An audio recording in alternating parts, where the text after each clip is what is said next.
It's time for another episode of the Fenway Rundown. This week without Chris Cotillo, my usual co-host. He's taking a little time off, so I'm flying solo today. And we're happy to be joined today by Red Sox Director of Player Development, Brian Abraham, who's going to give us a rundown on all things Red Sox minor league. Talk about some of the top prospects, the progress they're making, and some timetables for some of the better players. As always, we thank Brian for his time and his information, and we'll get to him now.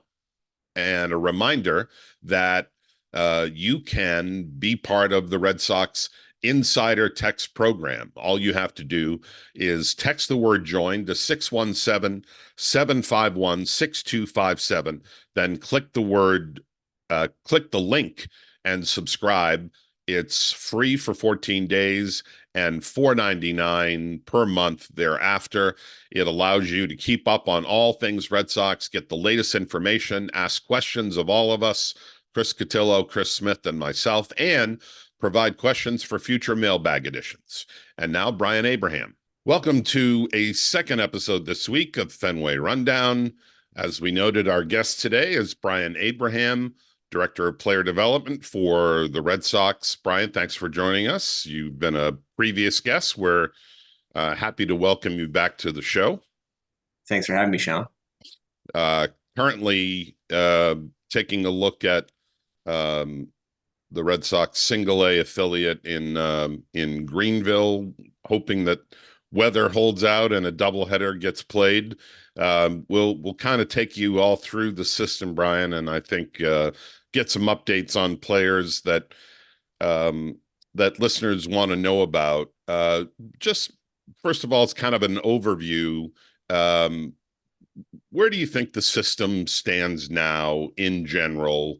Having made some improvements, certainly the system has kind of gone up in the rankings of third-party people taking a look at these things. What's your assessment of where the Red Sox player development system sits now compared to, say, a year or two ago? Yeah, I think it's continuing to improve. We've raised the floor of talent, of the ability to provide depth for our major league team. I think in the short term, if you look at our major league roster, some of the injuries we've had, some of the guys we've had banged up, I think one of the main points of having a farm system is to provide support for that major league team and ultimately help support winning in Boston. And I think whether it be guys who started the year in Boston that were minor leaguers last year or guys that have had to come up, whether it be through minor league free agency or just development within our system, they've helped impact the major league club in a bunch of different ways in the field, on the mound, and at the plate, and has helped us to, I think, put some of those early season injuries behind us and propel us to some wins where maybe it seemed like that wouldn't necessarily be the case. So it's really great to have that depth, really great to have next man up mentality. AC and the major league staff, the transition from AAA to the big leagues has been seamless, and we've seen guys come up and make an impact. And that to me is one of the best parts. And I think just throughout the system overall, we've seen significant improvements on a lot of our players, our top players on the position player side.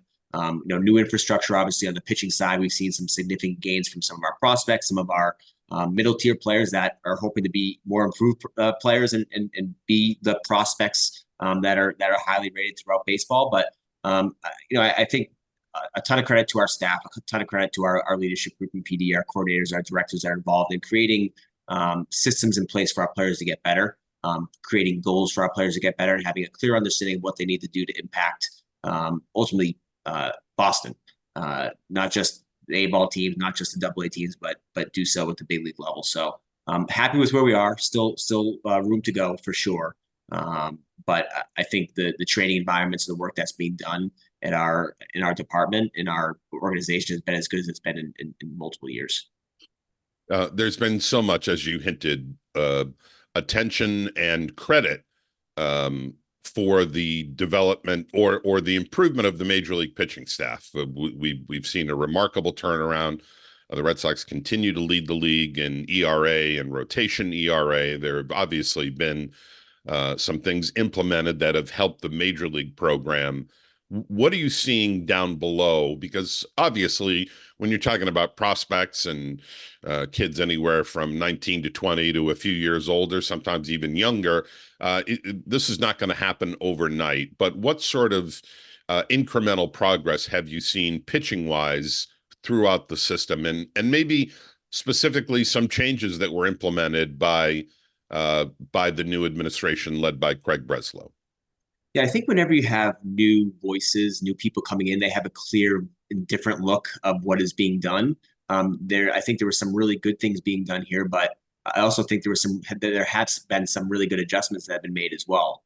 This has definitely been said a few times, and I know Justin Willard preaches this, but keeping the main thing, really focusing on our pitcher strengths, really focusing on scalable skills that are going to allow them to have success in the minor leagues and ultimately the big leagues, which is the point. Focusing on strength, focusing on adding good weight, focusing on adding power to their fastball, and then improving the stuff of their secondaries, and challenging with both of those types of pitches within the strike zone and getting out to the strike zone. So again, I think some of the systems that obviously from the top, Brez, Bales, and really I think Justin, who oversees our pitching department now, some of the systems that have been put in place, the processes that have put in place, all the way down to the DR, to AAA, the work that is done daily, the plans that the players have to improve on a daily basis. I think a lot of credit goes to that. And then obviously the staff on the ground that are providing the insight and the thoughts and the adjustments for our players to make the improvements. And it goes even further beyond that. It's tight feedback loops, it's communication, it's education. It's being very clear with our players about what we want them to improve upon and then why. It's great to say we need you to do this, but if I'm a player, I want to know why is this going to help me become a really good major leaguer. And I think Justin and the staff, Chris Mears, Nick Audie, Walter Miranda, these guys have done an amazing job of providing the insight to our players with information, with data, with visuals, and then seeing that those adjustments and the improvements being made in their work in the mound, in the weight room, and in games as well. So I think player development is such a unique place, baseball, the sport itself, because we have a ton of training that happens pregame, and then there are the games as well. But the reality is, a lot of what needs to be worked on happens within game situations. So I think really understanding that a pitcher or even a position player can focus on their goals within the game, and the results might not necessarily be there initially, but over the long term, they'll have the success that we want them to have because they are working on the goals that we have laid out for them. So it's a group effort. I saw Brez made a point like, hey, if it works for the first month, there's no reason why it can't continue to work in the future. And I think that is something that we've taken a hold of, and we're excited about where we are. But like I said earlier, there's still a ton to improve upon, and a tireless group of staff and a tireless group of players that want to improve, I think is where we are. We're excited to continue to move there. It's no secret, Brian, that one of the changes at the major league level from a pitching standpoint and pitching program is less reliance on four-seam fastballs and more on breaking pitches and off-speed stuff. Has that same directive trickled down to the player development system as well as a philosophical change? Yeah, I don't think anyone is necessarily against four-seam fastball, but I think one of the things that we as leaders of an organization, leaders of a business that is trying to improve and have success is just because things have been done a certain way for a long time doesn't necessarily mean they're bad, doesn't necessarily mean they're good either. They can be improved upon. So I think, get ahead with your fastball has been something that has been talked about for years within baseball. I'm not saying that's wrong, but if your best pitch is not your fastball, if your best pitch to throw a strike is not your fastball, then don't use your fastball. I think it's kind of keeping it simple in a lot of ways. And hey, change is difficult, change is hard. We have all been brought up in different ways. And baseball specifically, I think, is a traditional game that is based on records and numbers, and things have been done a certain way for years. And a lot of that is awesome. But I think to have the success and to be leaders within the industry and leaders within the sport, you need to challenge the norms and challenge what we know and be willing to take chances and try new things. So again, I think it's really focusing on the pitcher's strength. So if their strength is not, a four-seam fastball that, whether it be grades out well, has the velocity or has the shape that we want, yeah, we're going to use other pitches that can get outs in the strike zone throughout their outings, throughout their early work, and so forth. So again, I think it's individualized. I think just the nature of the four-seam fastball pitch, like not a lot of pitchers, I think, within our system currently have that profile. So and I think that's pretty clear on our big league staff as well. So yeah, I think the players dictate sometimes the philosophy, but I think the philosophy itself, just throwing your best stuff in the strike zone, can be adjusted based on who the pitcher is and what their strengths are. There's been a focus too on starting pitching depth because the major league club has been hit so hard with injuries, with four members of the starting rotation, or at least the projected rotation, spending time on the IL. As we know, Brian, AAA has sort of uh, morphed into an extension of your major league roster where it's about depth and having some guys who can come up and fill in when there are injuries. So it's less prospect based than perhaps the levels below. But you do have an interesting name at AAA in the rotation that people have been paying attention to, and that's Richard Fitz, one of the guys who came over in the Verdugo trade. Give us a little update on him, if you would.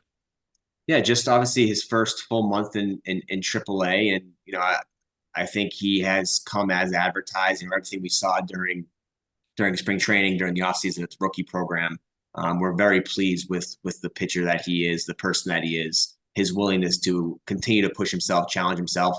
The results haven't been there every outing, but he's continued to improve his arsenal. He's continued to improve his fastball velocity and maintain it throughout his starts. And he's been a workhorse outside of his starts as well, putting in the work in the gym, continuing to add strength, and taking the ball within the rotation when he's called upon. So very pleased with the progress. I think he'd probably say the first month didn't go as exactly how he wanted. There were some hard hit balls at times, but as I said earlier, I think some of those hard hit balls are a result of him focusing on some of the areas he needs to improve upon to become a good major league pitcher, not just a good AAA pitcher. And I think for me, like, just because the numbers weren't perfect in AAA, I think there was a ton of success. He threw a lot of innings. He got a lot of outs in the strike zone.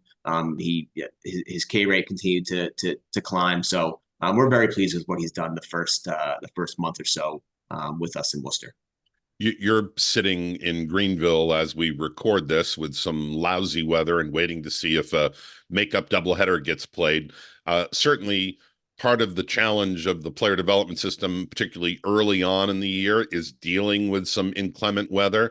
You've certainly had that at AA Portland, where you're going to get cold temperatures up in southern Maine this type of year, some rain, maybe even some snow at times.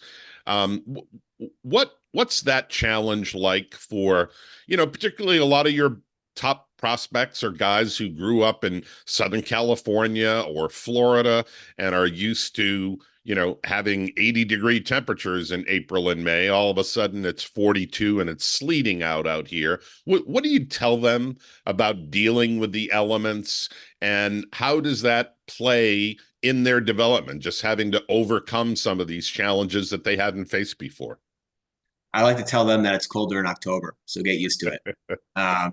But I think it's dealing with the constraints that you're given. The reality is we play in Boston, we play in Worcester, we play in Portland. It's going to be a little bit colder to start the year, and hopefully by the end of the season, and as we go into early to mid to late October, it's going to be colder. But we do what we can. Obviously, we have really good facilities to be able to get our work and our training in. It's definitely a challenge, but the other team's dealing with it as well. It is a bit of an adjustment for some of our players who, I think we have a couple guys on our Portland team. I know for a fact there were a couple guys during the rookie program this year that saw snow for the first time. So it is maybe I take it a little bit for granted from being a New Englander and just it being a part of my life. But the reality is, for our guys to be successful players in Boston, they're going to have to deal with the cold and play in the cold and be able to throw a ball across the diamond after sitting for a couple outs, and be able to run down a ball in the outfield after not doing anything, be able to hit a ball in the gap and run the bases after, sitting on the bench for a couple of innings. So they do an amazing job of making the adjustments and understanding it's just a reality. And we try to support them as much as we can in terms of recovery, in terms of the training, in terms of all the other areas that we can control to help support them when it's time for them to compete. Double A is the prospect level. That's where you hear people like yourself talk about the real prospects separating themselves and proving themselves at that level with just one more step to go before what they hope is a path to the big leagues. And there's no question that the three best prospects in your organization are all currently in Portland, all off to, I guess, decent starts, but all with their challenges. Let's go through them one by one. First, your outfielder, Roman Anthony, having a bit of a difficult time, offensively at least, at Portland. Just looking at the numbers, what are your impressions a month or so in for him? Yeah, he came out of the gates hot, but his definitely slowed down a bit. But his K percentage is definitely a little bit higher than we'd like. One of his focuses is being, ironically, a little bit more aggressive in the strike zone. Pitches over the heart of the plate.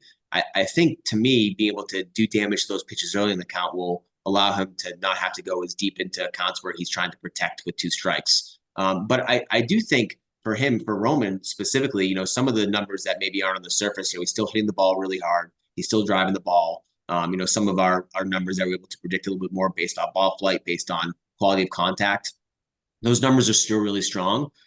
So we're still pleased with where he is and the progress he's made. But I think he's seeing the game of adjustments that happens, especially at the upper levels within baseball. Other teams know who he is now. Other teams have seen video on him. They have made adjustments to him at the plate. Now he's going to have to make adjustments back. So it's certainly not due to lack of work. It's certainly not due to lack of focus on the training that he needs to, on the areas that he needs to improve upon. So, while it seems maybe that his progress has been slowed on the I guess the baseball card numbers, I think we're still really happy about the way he's hitting the baseball and impacting the baseball. I think if we can get that K rate and some of those swings in the zone to decrease a little bit more, we're looking at a guy who's going to continue to put up really big numbers for us. And he must be one of the youngest players in the Eastern League, Brian. I'm assuming he has his 20th birthday, I think, coming up early next week. He's still a teenager, technically. To have even the degree of success he's had at that level and still be 19 years old in a league where, you've got some guys drafted out of college that naturally are going to be a few years older. When you take that into account, I guess that probably puts some of his struggles into some perspective here. Yeah, I mean, I think you look at someone like Roman, he's moved up fairly quick because of the performance, because of the work, because of everything that we've seen him do. So there's a learning curve. There's going to be ups and downs. It's baseball. I think he wants to go 4 for 4, 4 hard hit balls and make every play in the field. That's just not going to happen. So I do think some of the whether it be hitting a ball hard and getting out, or maybe swinging a pitch outside zone sometimes. I think those are good learning experiences for someone like Roman and some others on that team. Baseball is a really hard sport. You look at some other prospects within the game that have gone up to the big leagues and had some struggles. They're still going to be really, really good players over their career. But it also just shows how hard this game is and how important it is for us to improve the skills that scale for these guys. So when they do go up to the big leagues and they do have struggles, it's not, what am I doing? They can go back to their training, go back to what they know that they can improve upon and work on, and allow the results to ultimately take care of themselves because of the work that they're putting in pre-game and off the field. Another of the big three in Portland is catcher Kyle Teal, the number one pick catcher out of the University of Virginia, one of the best catching prospects in the game. Where is he at? Yeah, it's tough for a catcher because I think for me being having that as a background and really loving the position, I think anyone you talk to who's been a catcher or that's been a part of their lives, it's such a selfless position where you're focusing on the pitching staff, where you're focused on controlling the game and handling the game, and allowing the pitchers to have the success that we want them to have. We talked about it earlier, throwing their best stuff in the zone. Like, that is Kyle's ultimate responsibility on a day in, day out basis. Luckily for us and luckily for Kyle, he's a two-way player that can really impact baseball and do damage on both sides of the ball. So he's improved his walks. He's still impacting the baseball a ton. I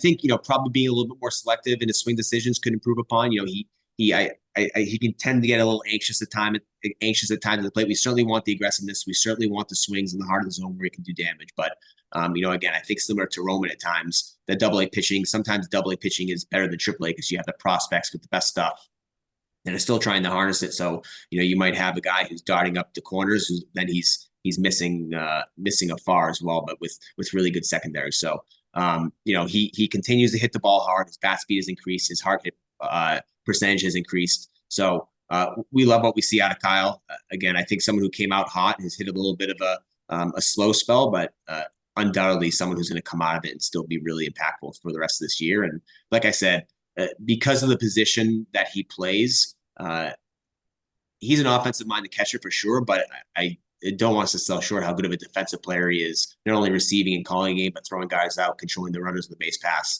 and just really commanding the game for the pitching staff and for the rest of the team. He's a real leader and mature, and love the way he goes about his business in a short amount of time. It hasn't even been a full year in pro ball, but it feels like he's been here for years, and that's a credit to him, the work he's put in the person he is. What sort of progress has he made with his game calling? Because I'm guessing that even at a big time ACC program like Virginia, there's a limited amount of input that he had there in calling pitches in college.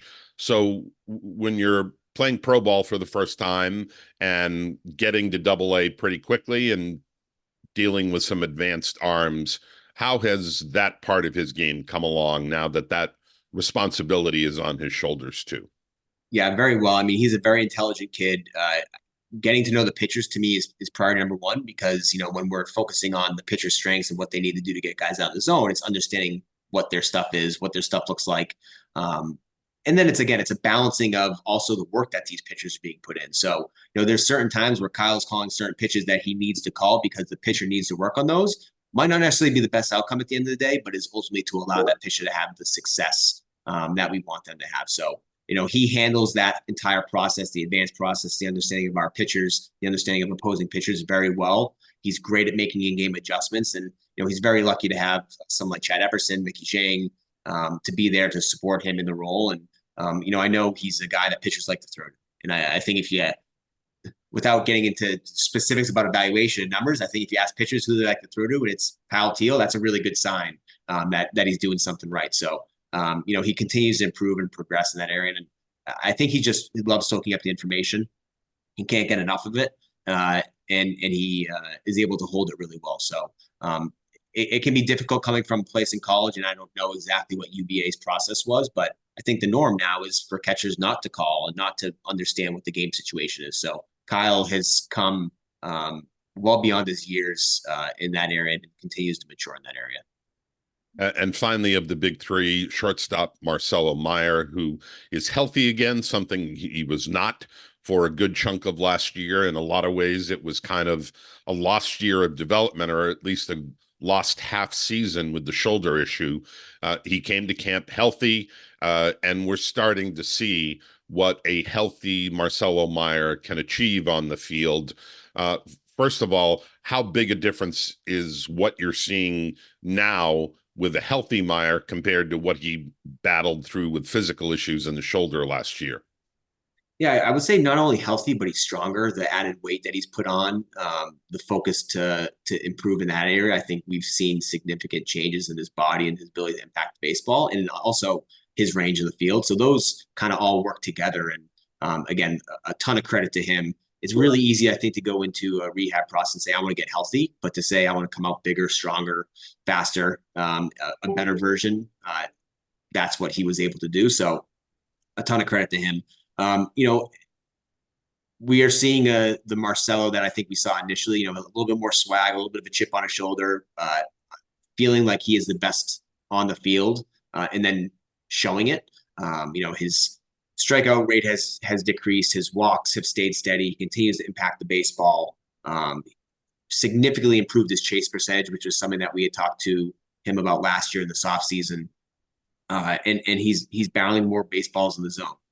Definitely can get better in that area, but we're seeing a guy that can be an impact player for us up the middle, and it's really fun to watch. Whenever someone's not feeling 100% and they're not themselves, they're not going to be the best version of themselves every day. And a ton of credit to him for being able to maintain his personality and the way he was able to handle himself day to day. Because when you're not feeling your best, it's hard to do that. So, he's a leader. He leads by example. So to be able to do that even when he was not 100%, I give him a ton of credit. And now to do that back when he is 100%, when he's feeling good, performing, and one of the leaders of that club, it's been really fun to see. And, I think if you ask him, he feels like he can still get a lot better. And that to me, between all three, is a common theme: the competitiveness, the work that they put in with each other. They're challenging themselves to be the best version of themselves, but also be better than each other, which is really fun. The entire team, Portland team, that clubhouse, the group of players there. It's a really fun group to be around because they push themselves to be better. Granted, there's a win and loss component, but they want to win at their individual game. If they know they do that, then it will allow for wins on the field. So it's a fun group, and excited to always visit there.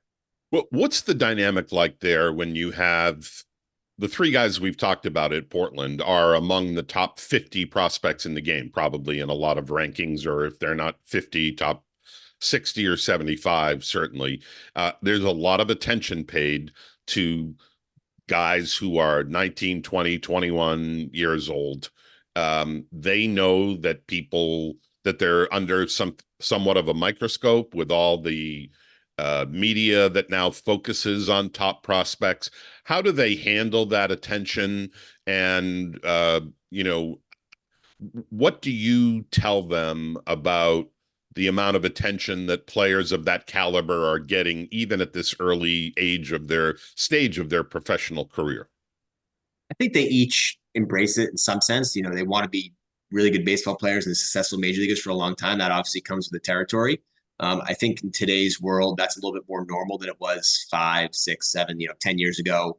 I think on our end, whether it be media training, whether it be, in spring training during the season, conversations with these guys about how to present themselves and on and off the field. And, our hope is that the lessons and the education and, what we teach to be young Red Sox baseball players allows them to be representative of themselves as people and as baseball players. So, they embrace it. They love it. At the end of the day, they work hard and want to be really good at baseball. And, with that comes media attention. With that comes more interviews and those conversations. But I think what their focus is on the field.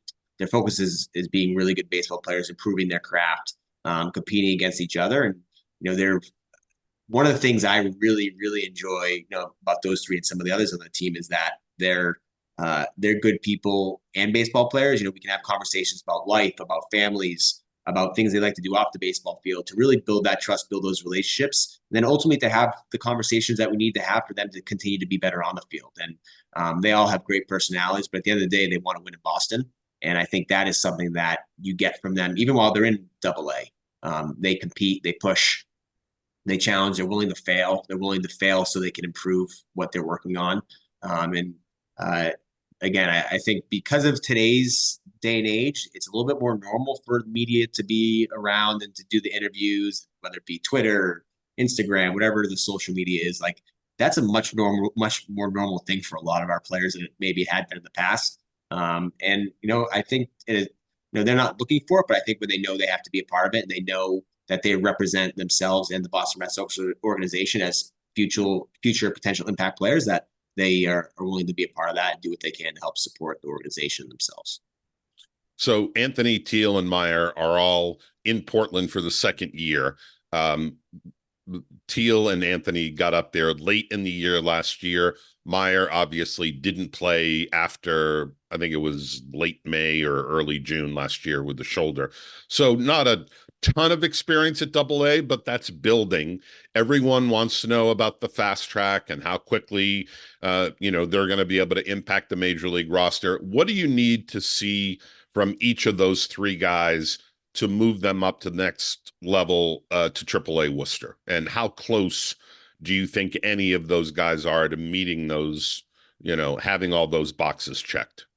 Yeah, I mean, it's hard to put a timeline on anyone's, promotions. I think there are certain performance indicators that we have globally for our organization that players are hopeful to reach and perform and provide the consistency to be able to perform to those norms. And then each player, each of those guys has individual goals on the baseball field, offensively, defensively, in the weight room that we are hoping that they achieve and reach and surpass for them to either reach the next goal or eventually reach that goal at the next level. So I think consistency in working toward those areas is a part of that because that allows you to achieve the goals that we have for them. So, I think that if they continue on the track that they're going on, there's no doubt in my mind that they will eventually get to AAA in the big leagues at some point.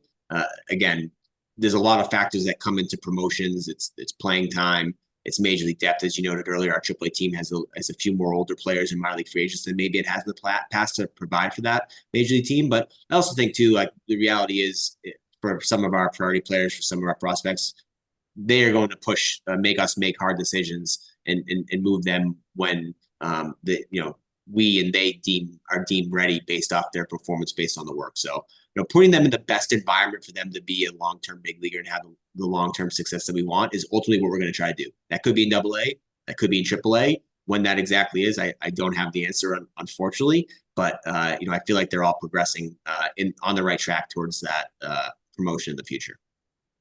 Injuries, unfortunately, are a part of player development. We talked about Meyer missing a good chunk of last year with the shoulder. You also had Miguel Blaze, one of your top all-around outfield prospects, miss a lot of time with a shoulder issue last year. And more recently, a highly regarded catcher, Fran Garcia, went down with a knee issue.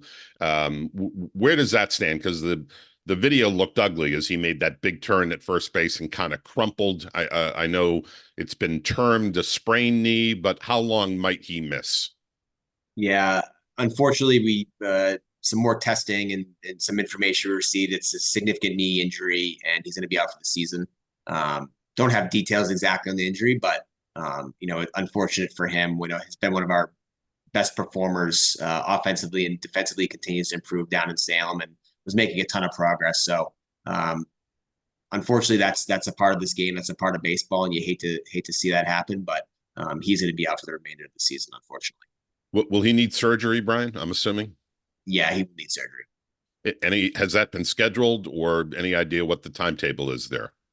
No timetable right now. Just with any type of injury like this, some of it is making sure that the knee itself is after a fairly significant injury, there's swelling and a lot of things that I'm not an expert in discussing, but it'll be in the near future, and we'll make sure that he's attended to accordingly. We sent him down to Fort Myers, and he will handle his prehab and his post-surgical care in Fort Myers. So, like some others, like you mentioned, Marcelo and Miguel Blaze, we're going to look at it as an opportunity for him to improve, whether it be, strength, nutrition, strength in his lower half, and then ultimately improve on the baseball field as well. But, try to take injuries are a part of this game, and we try to take the negative out of them and make it a positive so he can come back better than he was before. We talked a little bit about pitching at the beginning and Richard Fitz, who's probably your top starter at AAA, but wanted to get quick updates on a couple of other arms that I know you're very high on. Wilin Gonzalez and Luis Paredes. What have you seen from them through the first month or so? Yeah, Wilin had a bit of a slow start, had some short outings, but I think there's a couple adjustments that he made to his early work and his in between outing work. And some conversations that he had with our staff, I think, has really allowed him to turn the corner and throw more strikes in the zone. That has been a focus of his, challenging the strike zone. He has a strong arsenal with swing and miss stuff, but he has to throw strikes. So we've seen a lot of progress made, and his last couple outings have been superb. Paredes, a little bit of a slow start, had some side discomfort, so he missed about 2 starts and really just focused on strengthening that and throwing on the side. But his last couple outings, he's been pretty dominant. He's challenged with his fastball, uses secondary stuff, and has really, again, continued the challenge in the strike zone and gotten out. So we're really happy with the progress that he's made. And he seems while he's in high A, he has matured a lot and has shown a willingness to change some of the things maybe he's done in the past with pitches and the way he's gone about his work, and we've seen significant improvements. So really pleased with both unique as 40-man players, not in AAA, which isn't the norm these days all the time. So I think some low-hanging fruit for each of them at the start of the season. And every player has a little bit of a different start. Some guys start really strong, feel comfortable to start the year. Other guys, someone like Wilin, who hasn't pitched in the cold as often, as we talked about earlier, like that's a bit of an adjustment for him. So both were really happy with the progress they've continued to make and excited about the development that they continue to have to go through this year. Brian Abraham, Director of Player Development for the Red Sox. Brian, I hope that rain holds out. You get your 2 in today in Greenville. I want to thank you for stopping by and giving us an update on the system. Appreciate the time. Thanks so much, Sean. Thanks for having me. I want to thank Brian Abraham for spending time with us today on the Fenway Rundown to give us an update on everything in the Red Sox minor league system. We appreciate the time.